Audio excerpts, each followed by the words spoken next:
কবর জগৎ এমন এক ভয়ঙ্কর, যেখানে যাওয়া মাত্রই শুরু হয়ে যাবে তার উপরে সওয়াল আর জবাব। প্রথম প্রশ্নটাই করা হবে, মার রাব্বুকা ওয়া মা দীনুকা ওয়া মান হাদার রাজুল আল্লাযী বুইসা ফীকুম ইউকালু লাহু মুহাম্মদ। রব তোমার কে, ধর্ম তোমার কি, উনি কে যাকে মানুষজন মুহাম্মদ বলে ডাকত?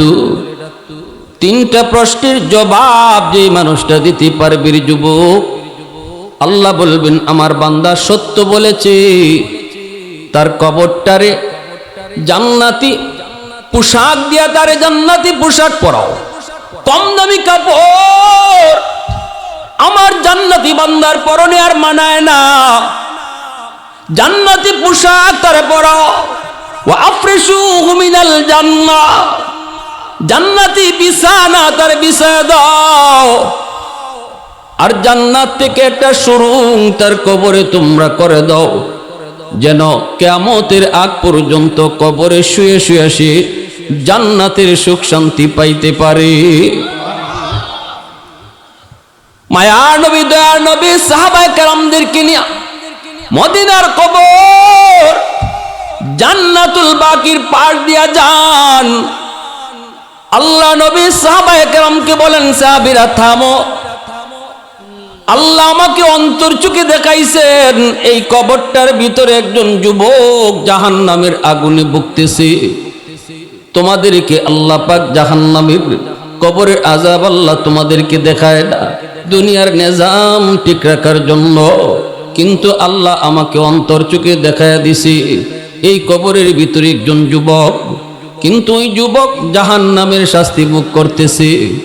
আমি রহমতের নবী তার পাশ দিয়ে চলে যাব, অথচ তার জন্য আল্লাহর কাছে সুপারিশ করব না? হইতে পারে না, হতে পারে না।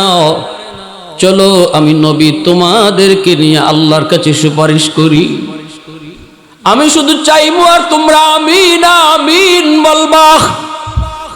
সাহাবায়ে কেরামকে নিয়ে মায়ার নবী, দয়ার নবী তিনি যখন হাত উঠে দিলেন আর বলতেছেন, মালিক তুমি তো আমাকে রহমতের নবী বলেছ, রহমতের নবী কবরের পাশ দিয়া চলে যাবে আর কবরের ভিতরে আযাব চলবে, হয় না মালিক, হয় না, হয় না। আল্লাহ তুমি হাতের দাম তোমার দরবারে অনেক বলেছ, হাত উঠাইছি, দয়া করে তুমি কবরের আযাবটা বন্ধ করে দাও। সাহাবায়ে কেরাম আমিন আমিন বললেন, কিন্তু যুবকের আযাব বন্ধ হলো না। নবীজি আবার হাত উঠাইলেন, সাহাবায়ে কেরাম আবারও আমিন বললেন, কিন্তু যুবকের আযাব বন্ধ হয় না। আবারও নবী হাত উঠাইলেন, আযাব বন্ধ হয় না। এবার নবী জানতে চায়, মালিক আমার হাতের দাম কি তোমার দরবারে কমে গেল? ও মালিক আমি হাত উঠাইতে দেরি, তুমি কবুল করতে দেরি করো না। তাবুকের ময়দান থেকে, যুদ্ধের ময়দান থেকে নবী ফিরে আসতেছেন, হযরত আলীর উরাতে নবী মাথা রেখে একটু ঘুমাবেন। আলী রাদিয়াল্লাহু তাআলা আনহুর উরাতে মাথা রেখে রহমতের নবী যখন একটু বিশ্রাম নিলেন, আলী রাদিয়াল্লাহু তাআলা আনহু আসরের নামাজটা তিনি পড়তে পারেন নাই। ভাবছেন নবীজি যখন বিশ্রাম থেকে উঠবেন তখন আলী নামাজটা পড়ে নিবে, কিন্তু রহমতের নবীর চোখ লেগে গেল। এইদিকে সূর্য লাল হয়ে যাচ্ছে, আসরের টাইম কাজা হয়ে যাচ্ছে। আলী রাদিয়াল্লাহু তাআলা আনহুর পেরেশানি বেড়ে গেল, কারণ নামাজের প্রতি যার মহব্বত জন্ম নির যুবক, কোনো কারণে যদি নামাজ তার কাজা হয় দিলের ভিতরে কিন্তু কষ্ট লাগে। নবীজি বলেছেন এটাই ঈমান, এটাই হলো ঈমান। মাল ঈমান ইয়া রাসূলুল্লাহ? ইযা সাররাতকা হাসানাতুকা ওয়া ইযা সাআতকা সাইয়্যাতুকা ফাআনতা মুমিন। সাহাবী জিগায়, নবী গো ঈমান কারে কয়? রাসূল কয়, নেক আমল করলে যার অন্তরে প্রশান্তি পায় আর গুনাহ হয়ে গেলে যার অন্তরে অশান্তি লাগে, বুঝবায় তার ঈমান আছে, ঈমান আছে, বুঝবায় তার। এটা হলো ঈমানের স্কেল। ইমান মাপার স্কেল। ইসলামের পক্ষে কথা শুনলে যার ভালো লাগে, ইসলামের বিপক্ষে কথা শুনলে যার আঘাত লাগে, বুঝতে হবে তার ইমান আছে। আর যদি কোনো মানুষ ইসলামের বিপক্ষে কথা শুনলো কিন্তু কলিজায় ব্যথা লাগলো না, কারণ হলো যে কইছে সে তার নেতা, যে ইসলামের বিরুদ্ধে কইছে সে তার নেত্রী, যে কইছে সে তার বন্ধু, সে তার বাপ, সে তার ভাই। এমন কোন কারণে যদি ইসলাম বিরোধী কথা শোনার পরেও তুমি কইলে সে বাদ দাও, অন্তরে তোমার ব্যথা না লাগে, প্রতিবাদ তুমি না করো, তোমার কপালে নামাজের যত বড় চিহ্ন থাকুক, বছরে বছরে তুমি হজ করো আর উমরা করো, রসুল কয়ে তোমার ইমান নাই, ইমান নাই, ইমান নাই। আমার কথা না নবীর কথা।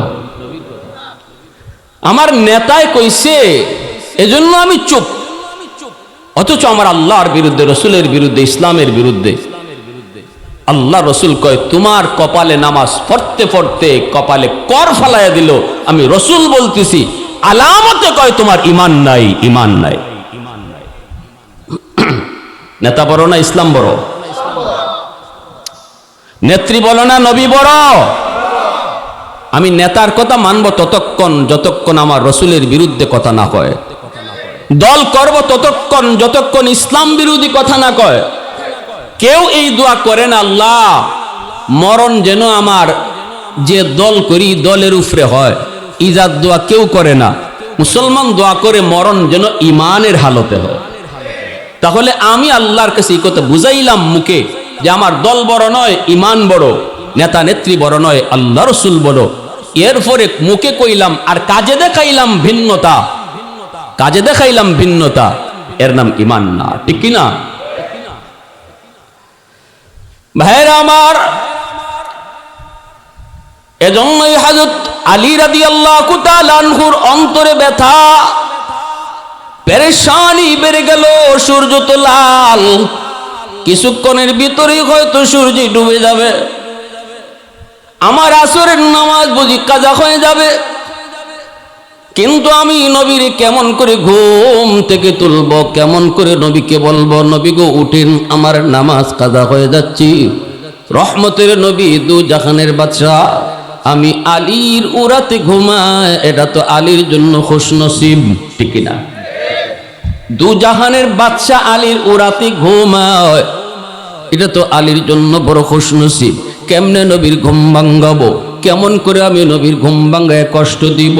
এমনি আলীর মন আলীরে কয়, আলী না রে আলী, সাবধান, দু জাহানের বাদশার ঘুম ভাঙ্গাবি না, কষ্ট দিবি না, প্রয়োজনে তোর নামাজ কাজা হয়ে যায়, হয়ে যাও, তবু রহমতের নবীর ঘুম ভাঙ্গাবি না। কাজা হয়ে গেল নামাজ, সূর্য ডুবে গেল, নবীজির ঘুম ভাঙল। নবী আলীর চেহারার দিকে তাকায় বুঝে গেছেন কিছু একটা ঘটছে। নবীজি বলতেছেন, আলী কি হইছে, চেহারা এমন কেন? কয় নবী গো, আমার আসরের নামাজ পড়া হয় নাই। কেন? কয় আমি মনে করেছি আপনি উঠে যাবেন, কিন্তু আপনার চোখ লেগে গেছে, এজন্য আমি আর আপনারে ডাক দিই নেই। নবীজি বলতেছেন, আলী রে কেন তুমি আমাকে ডাক দিলি না? আলী কয়, ইয়া রাসূলুল্লাহ, আপনার ঘুম মন মানে নাই, এজন্য আমি আপনারে ডাক দিই নেই গো নবী। দু জাহানের বাদশা আমি আলীর উরাতে ঘুমায়, কেমন করে আমি ঘুম ভাঙ্গাইয়া নবীকে কষ্ট দিই? এই কথা শোনা মাত্রই নবীজি হাত উঠায় দিছে, হাত উঠায় কো, আসমানের মালিক, ও সূর্যের মালিক, আমার আলীর আসরের নামাজ কাজা হইছে, তোমার সূর্য ডুবে গেছে, তোমার বন্ধুর আরামের জন্য। ও মালিক, আলী নিজের ইচ্ছায় নামাজ কাজা করে নাই, আমি তোমার বন্ধু হাত উঠে দিলাম। সূর্য যদি তোমার কথায় চলে, ডুবন্ত সূর্য আবার তুমি আকাশে উঠাও, ডুবন্ত সূর্য আবার আকাশে উঠাও, আমার আলী যেন যথা টাইমে নামাজ আদায় করে নেয়। রদ্দ শামস কিতাবের ভিতরে লিখেন, আমার আপনার নবী হাত থাকতে থাকতেই আল্লাহ পাক ডুবন্ত সূর্য আবার আকাশে আল্লাহ উঠায় দিছে। ওয়াল্লাইলু মিখে জুলফে মুহাম্মদ কা তারান্নুম, ওয়াল্লাইলু মিখে জুলফে মুহাম্মদ কা তারান্নুম, ওয়াশ-শামসু বিরুখসারায়ে আহমদ কা তারান্নুম, ওয়াল ফজর মিখে সুবহে রিসালত কি বিশারত, ওয়াল আসর মিখে দৌরে নবুয়ত কি বিশারত, हर फूल में गैरूए मदीना का तबस्सुम, शाखों की लचक में बेक़दा का तकल्लुम, यासीन से मौला ने कभी उनको पुकारा,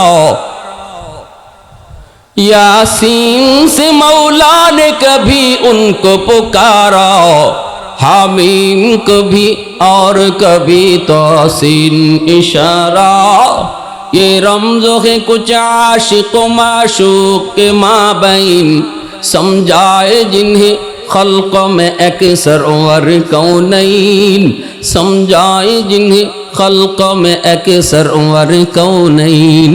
मुसलमाনের आवाज़ कहो अल्लाहु अकबर।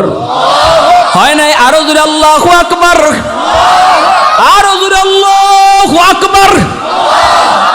যেই নবীর তো হাতের তো দাম, ওই নবী 3 বার হাত উঠাইছেন, কবরে আযাব আল্লাহ বন্ধ করে না। এইবার নবী জানতে চান মালিক হাতের দাম কি কমে গেল? আল্লাহ কয় না বন্ধু, হাতের দাম কমে নাই, কমে নাই।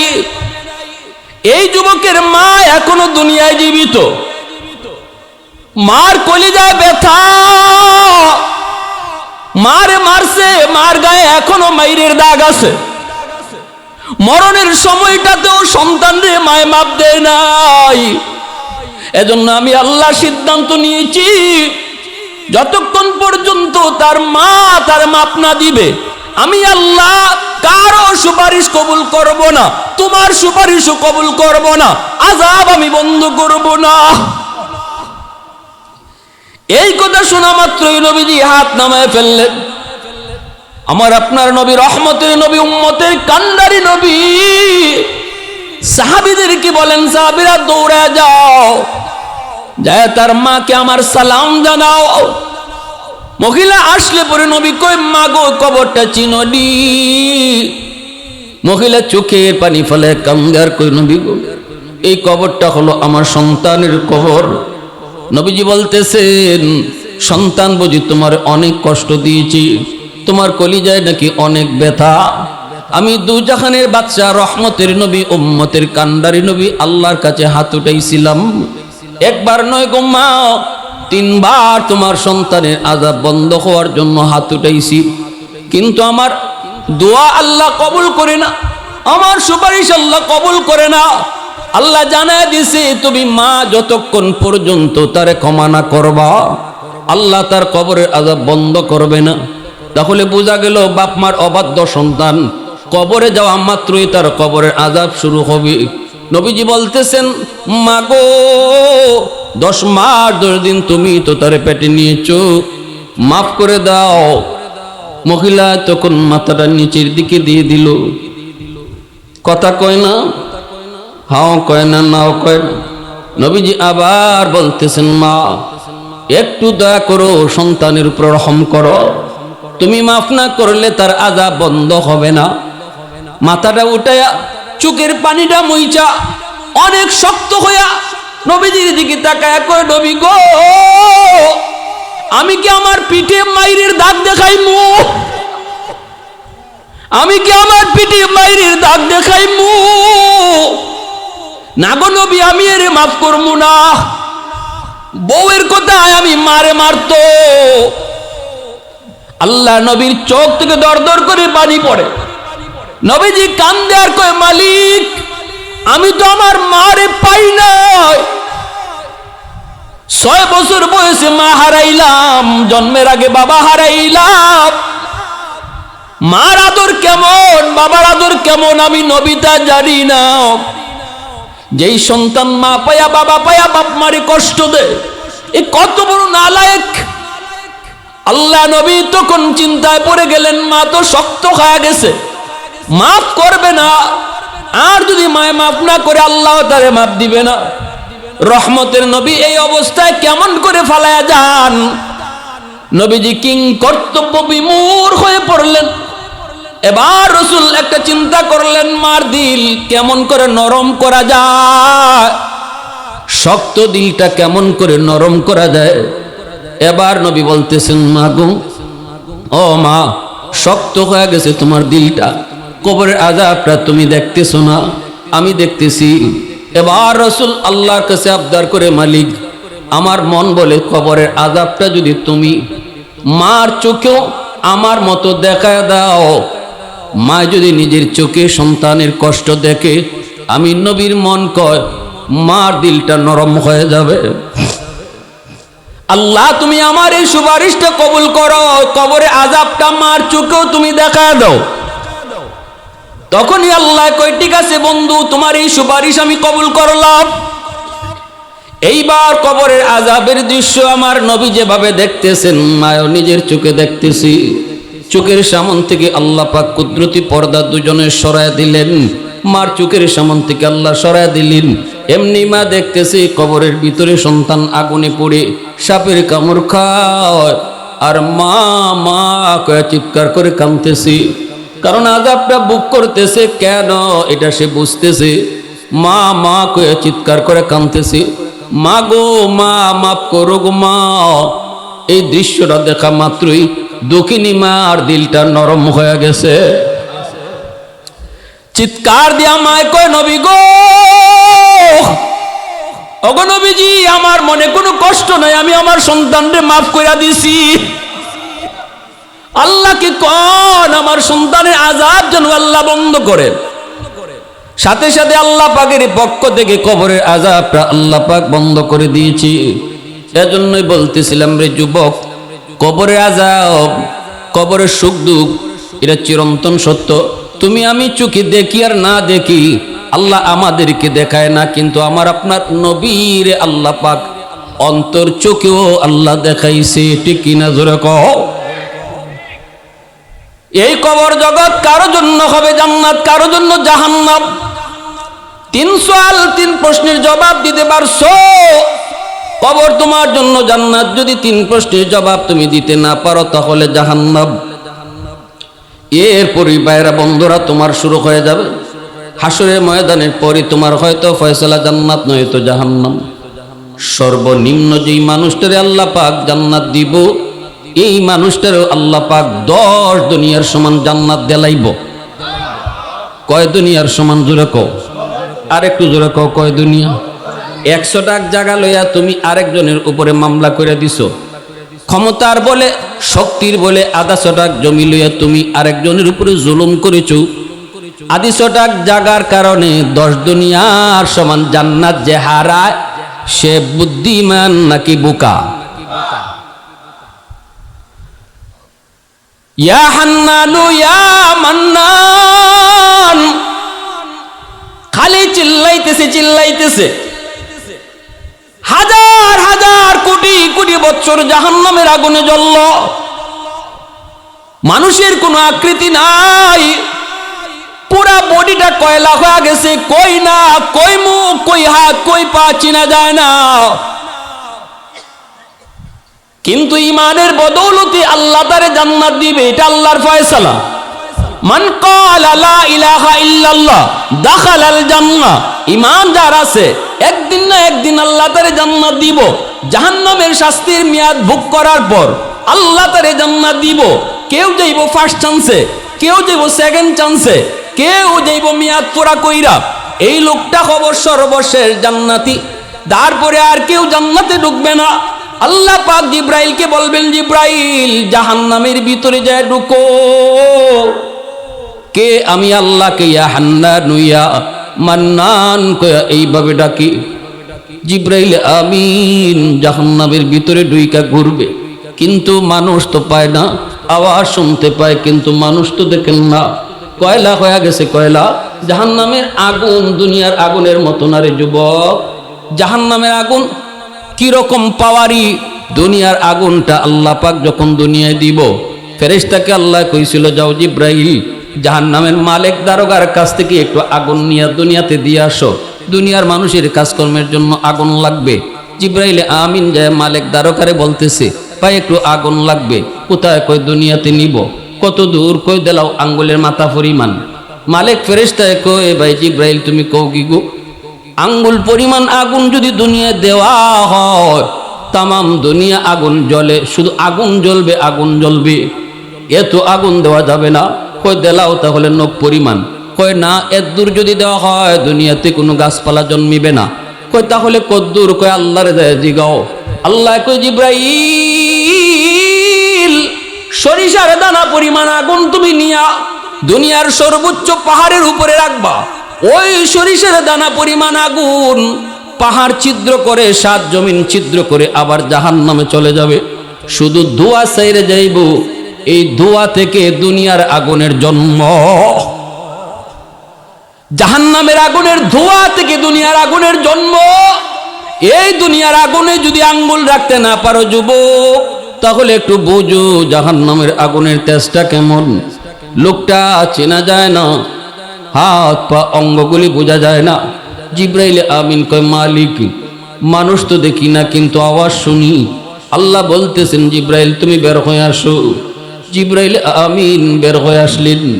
এইবার আল্লাহ পাক তার নিজের কুদরতি হাত মুবারক জাহান্নামের ভিতরে আল্লাহ নিজেই ঢুকাইয়া দিছে। কয়লার মতো মানুষটারে আল্লাহ তার কুদরতি হাতের তালুতে উঠাইব, আবে হায়াতের পানি দিয়ে আল্লাহ তারে ধুইব, নাক মুখ চোখগুলি বাইরিব। এরপরে আল্লাহ তারে জিগাইব, বান্দা কেন ডাকোস? জাহান্নাম আমাকে ডাকার জায়গা না, আমাকে ডাকার জায়গা ছিল দুনিয়া। দাওয়াত তাবলীগ ওয়ালারা তোরে কত ডাকলো, মসজিদে নিতে পারে নাই। ওয়াজ মাহফিলের আওয়াজ তোর কানে গেল, বইবার সুযোগ তুই পাস নাই।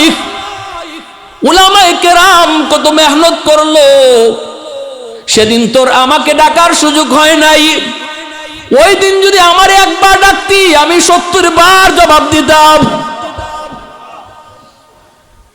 মূর্তির সামনে দাঁড়ায় দাঁড়ায় 70 বছর শুধু ইয়া সোনামু ইয়া সোনামু ইয়া সোনামু করছে। একদিন শুধু ভুলে আল্লাহর নাম বাইরিছে, কয় ইয়া সমাদু, কইতে চাইছিল ইয়া সোনামু, ও মূর্তি, কিন্তু কয়ে ফেলছে ইয়া সমাদু, ও আল্লাহ। সমাদ আল্লাহ পাকের একটা সিফাতি নাম। নবীজি হাদিস শরীফে বলেন, 70 বছর খালি মূর্তি মূর্তি করছে, একদিন খালি ভুলে আমার আল্লাহরে ডাক দিছে দুনিয়ায়, সাথে সাথে আল্লাহ জবাব দিয়া দিছে। আল্লাহ কই, লাব্বাইক ইয়া আব্দি লিমা দাউতানি, ও বান্দা আমার কেন ডাক দিয়েছো? এই যে আমি আল্লাহ হাজির। এজন্য আল্লাহ কইব, বান্দা দুনিয়াতে আমারে ডাকার জায়গা ছিল, ডাকিস নাই, আজকে তুই আমারে কেন ডাকো? জাহান্নামে ডাকলে আমি আল্লাহ শুনি না। ঠিক আছে, ক তুই কেন ডাকতেছ? হাজার হাজার কোটি কোটি বৎসর শুধু এভাবেই তুই ডাকলি, জবাব আমি আল্লাহ দিলাম না। ঠিক আছে, আজকে দিলাম, কো তুই কেন ডাকো?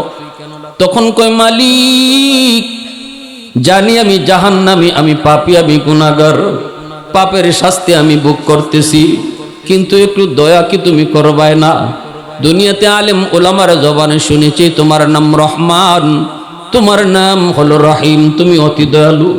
আল্লাহ তুমি যদি আমাকে একটু দয়া করে জাহান্নামের নিচ থেকে একটু উপরে উঠায় রাখতা, দরজার কিনারায় যদি রাখতা, তাহলে তো তুমি রহমান, তুমি তো পারো। এতটুকু দয়া আমি তোমার কাছে চাই। জাহান্নামের বাইরে আমারে দেলাও এই কথা কই না গো মালিক, কারণ আমার এইরম আমল নাই, এরম শক্তি নাই, কইবার কোনো সুযোগই আমার নাই। কিন্তু দরজার কিনারায় যদি একটু রাখতা, আল্লাহ পাক কই, ঠিক আছে নে, তোর এই আবদার আমি কবুল করলাম। নিচ থেকে উপরে উঠায় আল্লাহ পাক দরজার কিনারায় রাখলেন। আর আল্লাহ কইলেন, বান্দা বল এরপরে আর কিছু তুই চাইবি না? কয় না গো মালিক, এরপরে আর কিছু চাইমো না। আল্লাহ কয়, এমনে না, ওয়াদা কর। কয় ওয়াদা করছি, আর কিছু চাইমো না। কিছুক্ষণ পরে ওয়াদার কথা ভুলে গেছে। বুঝলেই আবার আল্লাহকে ডাক শুরু করেছে, ইয়া হান্নান ইয়া মান্নান, আবারও ডাক শুরু করলো। এবার আল্লাহ পাক রব্বুল আলামিন কয়, কেন ডাকো? কয়, মালিক আমারে তুমি যেই জায়গায় রাখছো এটা তো দরজার এই পাশ, দরজার এই পাশে না রাইখা ওই পাশেও তো তুমি রাখতে পারো। দরজার এই পাশ আর ওই পাশের মধ্যে বেশ কম আসেনি না নাই? একটা হলো জাহান্নামের ভিতর আর একটা হলো বাহির। আল্লাহ পাক কয়, বান্দারে দরজার এই পাশ ও পাশ কইয়া লাভ নাই, গোড়ায়া কেনে কস, ডাইরেক্ট কস। আল্লাহ আমি তোমার দয়ার কাঙ্গাল, আল্লাহ আমি তোমার মায়ার কাঙ্গাল। আল্লাহ কয়, যা এই আবদারও পুরা করলাম, যা তোরে জাহান্নামের বাইরে দিয়া দিলাম, কিন্তু ওয়াদা কর এরপরে আর কিছু চাইবি? আল্লাহ ওয়াদা করছি, আর কিছু লাগতো না, বাইরে যাইছি, আর কি লাগে আল্লাহ, আমি তুই এতটুকুরও ফাওনা না। কি জাত কথা কয়। এরপর আল্লাহ কয়, ঠিক আছে মনে রাখিস, একটু পরে ভুলে গেছে। দূরে তাকায় দেখে জান্নাতের গেট, জান্নাতুল ফেরদাউস, জান্নাতুল মাওয়া, জান্নাতুন নাঈম।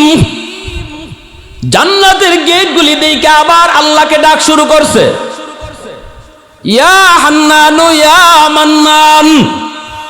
আল্লাহ আবার কই, বান্দা আবার কেন ডাকো? কি চাস? ওয়াদা না করছো? কয়, মালিক আমারে তুমি যেই জায়গায় রাখছো এই জায়গাটা জাহান্নামের ভিতরেও না জান্নাতের ভিতরেও না,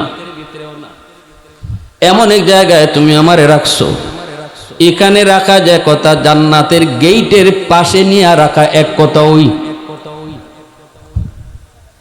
আল্লাহ তুমি আমাকে এই জায়গায় না রাইখা জান্নাতের গেটের পাশে যদি একটু রেখে দিতা গো, আমি তো তোমার দয়ার কাঙ্গাল।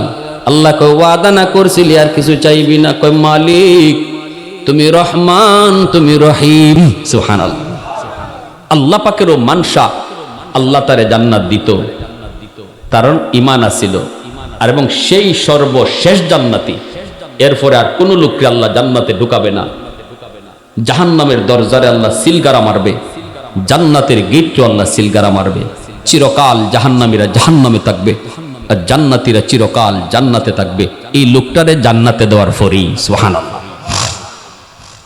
গেটের পাশে নিয়ে রাখলেন। আর আল্লাহ কইলেন, বান্দা দেখিস আর কিচ্ছু চাইস না? না গো মালিক, আর কিছু চাইতাম না। কিছুক্ষণ পরেই দেখা গেল সে জান্নাতের গেটের পাশে গিয়া শুধু ছিদ্র খুঁজে, ফাঁক ফুকনি আছে। জান্নাতের ভিতরে আল্লাহ কি রাখছে এটা দেখার জন্য শুধু ছিদ্র খুঁজে, ডানে বামে খুঁজি। আল্লাহ তো সব দেখতেছে, ঠিক না? আল্লাহ পাকের মানসা হলো আল্লাহ তারে জান্নাতের ভিতরের নাজ নিয়ামত এক পলকের জন্য আল্লাহ তারে দেখাইব।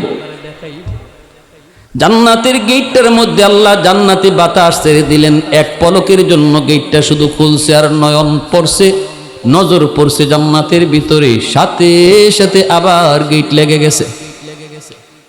এক পলকের জন্য জান্নাতের ভিতরের নাজ নিয়ামত দেখা মাত্রই সে আবার চিল্লানি শুরু করছে, ইয়া হান্নান ইয়া মান্নান ইয়া হান্নান ইয়া মান্নান। আল্লাহ কই, বান্দা আবার কেন ডাকো? কই, মালিক তুমি আমারে কি দেখাইছো? আল্লাহ আমারে তুমি কি দেখাইছো? ও মালিক আমি তো দেখছিলাম না, ভালো আসলাম, দেখে তো পাগল হয়ে গেলাম। আল্লাহ তুমি আমারে কি দেখাইছো? আল্লাহ পাক রব্বুল আলামিন হাদিসে কুদসিতে আল্লাহ নিজে কয়, আদাতুল ইবাদিয়াস সালিহিন মা লা আইনুন রাআত ওয়ালা উযুনুন সামিআত ওয়ালা খাতার আলা কলবি বাশার। জান্নাতের ভিতরে এমন আরামায়েশ আমি রেখেছি, বান্দা তোমার চোখ কোনোদিন দুনিয়াতে এটা দেখে নাই। এত আরাম, এত আয়েশ কান কোনোদিন বর্ণনাও শুনে নাই। এমনকি এত আরামায়েশের কল্পনাও তোমার অন্তর কোনোদিন করে নাই। অন্তরে তো মানুষ কত কিছু কল্পনা করে, অন্তরের কল্পনার সাগরে বাতাসে উঠতেও পারে, ঠিক না? কতজন কল্পনা করে রাজরানীরে বিয়ে করবে, রাজকন্যারে বিয়ে করতেছে। কল্পনা করলে দোষ কি? এখানে কি তারে পুলিশে নিয়ে দিব? কল্পনা করতে করতে হে যা মন চায় তা কোক না, কিন্তু আল্লাহ কয় আমি জান্নাতে কি রাখছি তুমি কল্পনা কইরো ওই জায়গায় যাইতে পারবা না। আওয়াজ দিয়ে কোন না সুবহানাল্লাহ।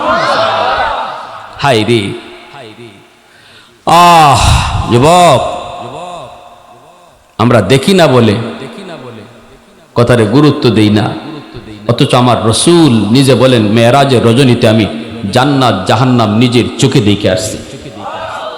আমাদের পক্ষ থেকে আল্লাহ তার হাবিবরে জান্নাত জাহান্নাম নিজের চোখে দেখাইয়া দিয়েছেন। নবীজি নিজে দেখে আসছেন, আর দেখে আসার পরে রসুল বলছেন কোরআন এবং হাদিসে জান্নাত জাহান্নামের বিবরণ আল্লাহ যা দিছেন আর আমি রসুল যা কইছি, বাস্তবে আমি যা দেখতে আইছি এটা বর্ণনার চেয়ে 99 গুণ বেশি। সুবহানাল্লাহ, আরো যেরকম কোরআন হাদিসের আলোচনা তোমরা শুই না যেভাবে সুবহানাল্লাহ কও, উৎফুল্ল হও, আবার জাহান্নামের কষ্টের কথা শুনে কাঁদো, বাস্তবে আমি রসুল যা দেখে আসি জান্নাতের সুখ শান্তিও বর্ণনার চেয়ে 99 গুণ বেশি, জাহান্নামের কষ্ট বর্ণনার চেয়ে 99 গুণ বেশি। এবার আল্লাহ কয় বান্দা তখন কি চাস? আল্লাহ আমার শুধু একটু দেখবার সুযোগ দিবা, আমি শুধু মন জুড়াইয়া দেখবো আর দৌড় দিয়ে বাইরে আইমো, থাকবো না। কি কয়? থাকবো না? থাকতো না? থাকতো না, দেখি আইব। আল্লাহ বলতেছেন বান্দা ই পর্যন্ত কয়টা ওয়াদা করছো, তার কয়টা বাংশো একটু কম। এই কথা কইলে আল্লাহ তুমি তো রহমান, তুমি তো রহিম, আমি তোমার দয়ার কাঙ্গা। তখন আল্লাহ যা দিলাম সুযোগ, মনে রাখিস ই ওয়াদা থাকবো নি না ইডো বাঙ্গিলি না, এটা 100% ঠিক থাকবো, দেরি করতাম না, ঢুকমু আর বাইরে আইমু। আল্লাহ কতে যা সুযোগ আল্লাহ দিয়া লাইছে। সুযোগ দিছে পরে রসুল বলেন সে এমন ভাবে জান্নাতের ভিতরে দৌড় দিছে, দেখা দেখি বাদ, হের উদ্দেশ্য খালি ভিতরে হামাইতো। আল্লাহ যখন কইব বাইর, তখন বাইরিতেও যেন সময় লাগে, যা দেখুন লাগে আইবার সময় দেখুন, আগে হামাই। কেমন চালাক্যা দৌড় যে দিছে, আর ডাইনে ভাবে চায় না, দিছে আল্লাহ ধমক, এ বান্দা থাম, ধমক খাইয়ে থামছে। ইডেই কথা আছিল, তাড়াতাড়ি বাইর। তখনই মাথাটা নিচের দিকে দিয়া কয় মালিক আমাকে তুমি বুঝি বের করে দিবা? আল্লাহ কয় আমি কেন বাইর করবো, তুই তো কইলি বের হইয়া আসবি। তখন আল্লাহরে কি কয় শুনেন, কয় এখন যদি তুমি আমারে বের করে দাও তাহলে তোমার ওয়াদা বাঙ্গা হইব। আল্লাহরে কয় এতক্ষণ পর্যন্ত আল্লাহ ওয়াদা ভাঙছে না হে ভাঙছে? এখন আল্লাহরে কয় যদি আমারে তুমি জান্নাত থেকে বের করে দাও তাহলে তোমার ওয়াদা ভাঙ্গা হইব। আল্লাহ পাক রব্বুল আলামিন কয় কিতা কইলে? আরেকবার খোসাই, আমি তোরে কখন ওয়াদা করলাম? তোর সাথে আমি কখন ওয়াদা করলাম? এতক্ষণ খালি তুই ওয়াদা করছো তার বাংশ, আমি কই করলাম? কয় মালিক আমার সাথে তুমি করো নাই, কিন্তু ওয়াজ মাহফিলে না গেলেও কানটা খাড়া রাখছিলাম। হুজুরে কইছে তুমি জান্নাতে যারে একবার দিবাই আর কোনোদিন বের করতায় না। দেখছেন নি, যেখানে তুমি জান্নাতের কথা কইছো সেখানে খালিদিনা ফিহা কইছো। জান্নাত একবার যে ঢুকবো আর বাইরে তো না। আমি তো কোনো না কোনো শুরুতে চালাকি কইরা হোক আর বুদ্ধি কইরা হোক ঢুকিয়া পড়ছি। এখন যদি আমাকে তুমি বের করে দাও তাহলে তোমার ওয়াদা ভাঙ্গা হয়নি, একটু কও। সাথে সাথে আল্লাহ পাক কুদরতি মুস্কি আইসা দিছে। সুবহানাল্লাহ, জোরে কর। এই জায়গাটাতে শোনা মাত্রই আল্লাহ হাসছে। নবীজির যখন জিব্রাইল কথাটা শোনায়, জিব্রাইলও হাসছেন, নবীও এই জায়গায় হাসছে। নবীজি সাহাবায়ে কেরামদেরকে শোনাইছেন, এখানে সাহাবায়ে কেরামরাও হাসছেন। আমাদের উস্তাদগণ হাদিস শুনাইছেন, এখানে এসে তারাও হাসছে, আমরাও হাসছি। আমি আপনাদেরকে শুনাইছি, আপনারাও হাসছেন। এই জায়গাটাতে আইসাই যারা মুস্কি হাসি দিব, আমার নবীর একটা সুন্নতের উপরে আমল হয়ে যাইব। নবীজির একটা হাসির সুন্নত কোন জায়গাটার মধ্যে নবী হাসছেন, এই সুন্নতটাকে আল্লাহ পাক এমন সংরক্ষণ করা করছে, কিয়ামত পর্যন্ত এই সুন্নতটা এখানের মধ্যেই জারি থাকবে। ভাইয়েরা, বন্ধুরা, সাহাবীরা জায়গায় নবী গো আপনি হাসলেন কেন? নবীজি কই আমি হাসমু কেন, এটা আমি আর কইয়া কি লাভ? জিব্রাইল যখন আমার শোনায় আমি দেখি জিব্রাইলও হাসছে। আমি জিব্রাইলে জিজ্ঞেস করলাম ভাই জিব্রাইল হাসছো কেন? জিব্রাইলে কয় নবী গো আমার কথা কইয়া লাভ নাই, আল্লাহ নিজে ওই হাসিয়া দিছে। সুবহানাল্লাহ, জোরে কও না। الحمد لمن قدر خيرا وخبالا الحمد لمن قدر خيرا وخبالا والشكر لمن صور حسنا وجمالا فرد صمد عن صفة خلق بريء رب أزلي خلق الخلق كمالا لا ضد ولا ند ولا حد لمولا الآن كما كان ولم يلق زوالا الآن كما كان ولم يلق زوالا অসুবিধা হইতেছে আপনাদের ভাই মনোযোগ আছে সবার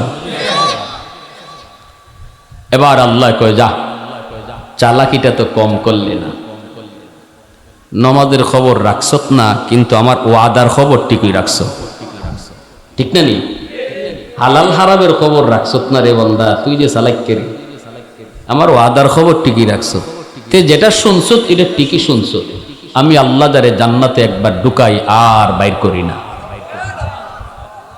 যাও জান্নাত যখন দিছি তো দিছি যাও তোমারে দিয়া লাইছি সুবহান ইসলামের ভিতরে আনন্দ আছে হাসিও আছে কান্নাও আছে তবে হাসি আনন্দ কান্না সব ইসলামের নিয়ন্ত্রণের ভিতরে ইসলামের নিয়ন্ত্রণের ভিতরে হাসিটাও ইবাদত ইসলামের নিয়ন্ত্রণের গণ্ডির ভিতরে কান্নাটাও ইবাদত আর নিয়ন্ত্রণের বাইরে গেলে হাসিও গুনাহ কান্নাও বিয়া শাদীর ভিতরে যদি আপনি আনন্দের বিষয় এই বিয়া শাদীর অনুষ্ঠানটা আনন্দের ইসলামের গণ্ডি মাইনে আপনি বিয়ের অনুষ্ঠান করেন অনুষ্ঠানটা ইবাদতের ভিতরে শামিল কিন্তু আপনি যদি এই বিয়ার অনুষ্ঠানে ডেস্কে বানেন গান বাজান মাটি সহ কাফান আর নারী পুরুষে একসাথে বইয়া খাওয়ান যেটা ওই তো আসলে ইবাদত এটা ওই দিব গুনাহ ঠিক না মুমিনের জীবনের এমন কোনো কাম নাই যেটা ইবাদতে শামিল না তার হাঁটা বলো ঘুম বলো খাওয়া বলো হাসি বলো কান্না বলো দুনিয়ার সকল কাজ মুমিনের ইবাদত যদি সেটা ইসলামের নিয়ন্ত্রণের ভিতরে থাকে রাসূল যে হাসেন নাই তা না খেজুর লইয়া বইছেন রাসূল মাঝখানে সাহাবায়ে কেরাম গু লইয়া বইছেন নবীজির পাশে বইছেন নবীর দামান হযরত আলী রাদিয়াল্লাহু তাআলা আনহু আলী রাদিয়াল্লাহু তাআলা আনহু নবীজির সম্পর্কে কি হন সকলে মাথে নাওয়া নবীজি সম্পর্কে কোন মেয়ের বিয়া দিছেন এই পিছন থেকে একজন যুবক কোন মেয়ের বিয়া দিছেন আলীর কাছে হযরতে ফাতেমা রাদিয়াল্লাহু তাআলা আনহা সাইয়্যিদাতু নিসা আহলিল জান্নাহ হাসান হুসাইনের মা সে আলী রাদিয়াল্লাহু তাআলা আনহু বিয়ার আগেও নবীজির সাথে সম্পর্ক ছিল একটা এটা হলো আপন স্বাস্থ্য ভাই আলী নবীজির আপন শাস্তলি ভাই নবীজির আপন শাস্তলি ভাই যদি হযরত আলী হন তাইলে নবীজির মেয়ে ফাতেমার সম্পর্কে আলী কি লাগুন সাসা সাসা কি লাগুন আমরা যারা নবীজি খাতুনে জান্নাতকে সাসার কাছে তাইনে সাসার কাছে বিয়া দিতেছেন মানে ফাতেমার সাসার কাছে বিয়া দিতেছেন এটা কোন সাসা তাইলে বোঝা গেল সব সাসা কি না এগানা না সব চাচার সামনে যাওয়ান যায় না সব মামার সামনে যাওয়ান যায় না সব দাদার সামনে যাওয়া যায় না সব নানার সামনে যাওয়া যায় না ঠিক না জোরে কম এই কথা কওয়ার সুযোগ নাই আমার চাচা লাগে গেলাম গা আপন চাচা ছাড়া আপন মামা ছাড়া আর যত শাস্তলি চাচা যত শাস্তলি মামা সবার সাথে পর্দা করা ফরজ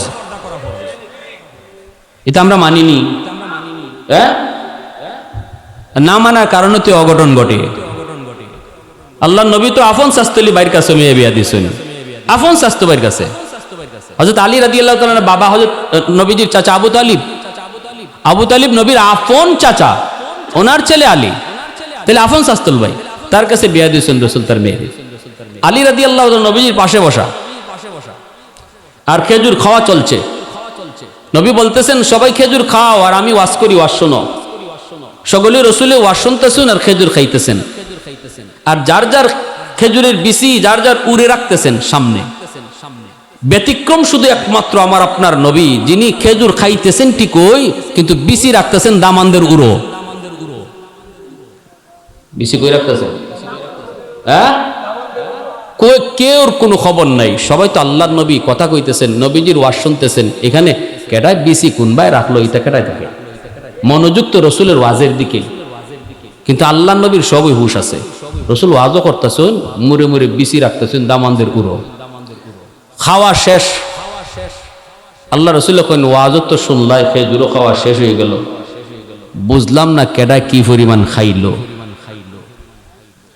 কারণ কিছু মানুষ তো আছে দেখবেন খাওয়ানোর সময় মাতলে হে খাইতে পারে না, আর কিছু মানুষ আছে তুমি মাতো আর খাটো, হের মেশিন যে চলছে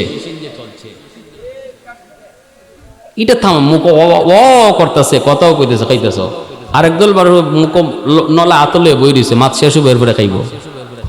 তা আল্লাহ রসুল তখন তো বোঝা দরকার আমার ওয়াজ শূন্য কেডা কি পরিমাণ খাইলো ফাঁকে দিয়া। সাহাবীরা বলতেছেন, হযরত আবু বকর, হযরত আলী, উসমান সবাই আছেন, ইয়া রাসূলুল্লাহ এটা বুঝবার কুদরত কেমনে? সবাই তো খেজুর খাইলিছে, পেটো গেছি গিয়া, এখন কেমনে বুঝতাম কেডা কি পরিমাণ খেজুর খাইছে? রাসূল না না, এটা আলামত আছে, যার সামনে যে পরিমাণ বিসি আছে বোঝা যায় ওই এই পরিমাণ খাইছে। ওই ফেসো ফালাইতেছেন দামান রে। দেখেন কি জাত কৌতুক আল্লাহ রসুল করছেন, রসুলও কেমন হাসি ঠাট্টা করছেন, কত মজার কৌতুক করছেন। এখন সবাই যার যার উরের দিকে চাইছে যে দেখি বিসি কি পরিমাণ, দেখে যায় না বিসি মিল মতোই আছে, কিন্তু একজনে আরেকজনের ফায় চায় না নি, চাইতেছে যে আলীর দিকে সবাই নজর দিছে, দেখে ইন্না আলিল্লাহ ঠেকি দিলাইছে পুরা গিলা।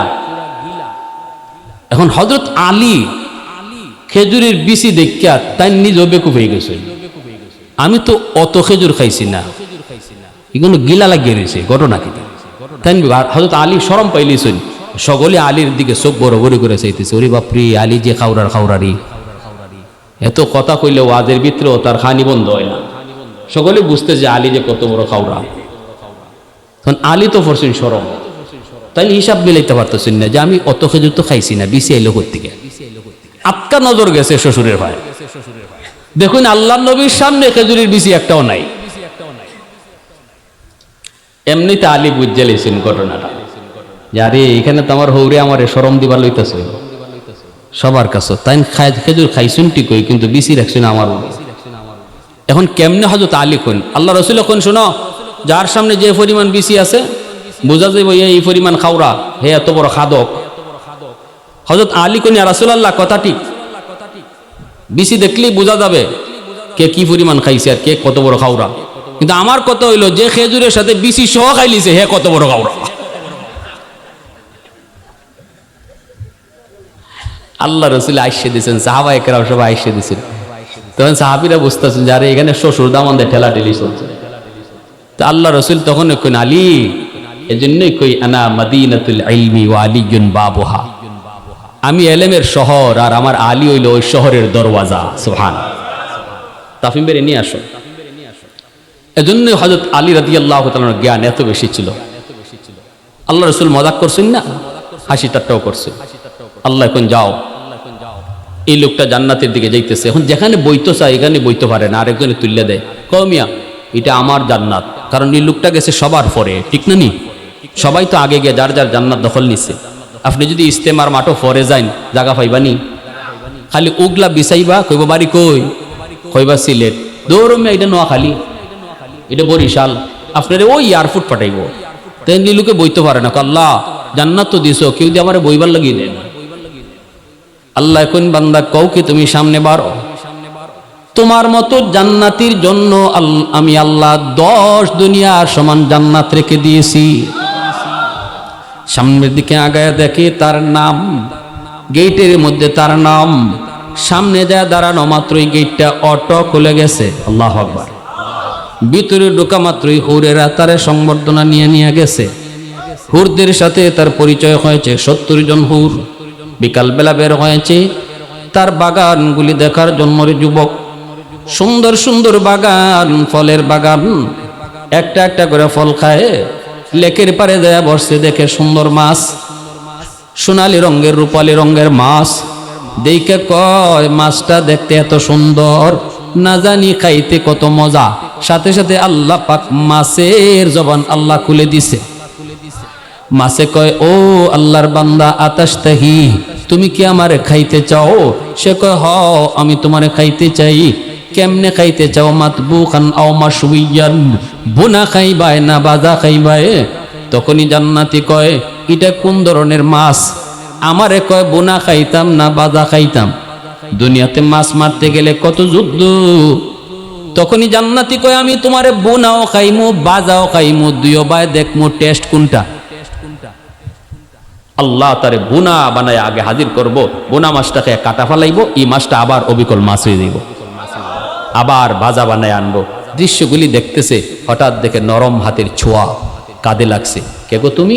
সুন্দরী নারী। আস্তাগফিরুল্লাহ আস্তাগফিরুল্লাহ। তুমি কে? কয় আমি তোমার। কয় আমি তোমার? 70 জন বিবি আল্লাহ আমার রাখছে, তাদের চেহারা আমি দেখে আসছি, তারা পরিচিত, তুমি এদের কেউ না। কো আল্লাহর গোলাম, তুমি কি কোরআন পড়ো নাই? কয় পড়ছি।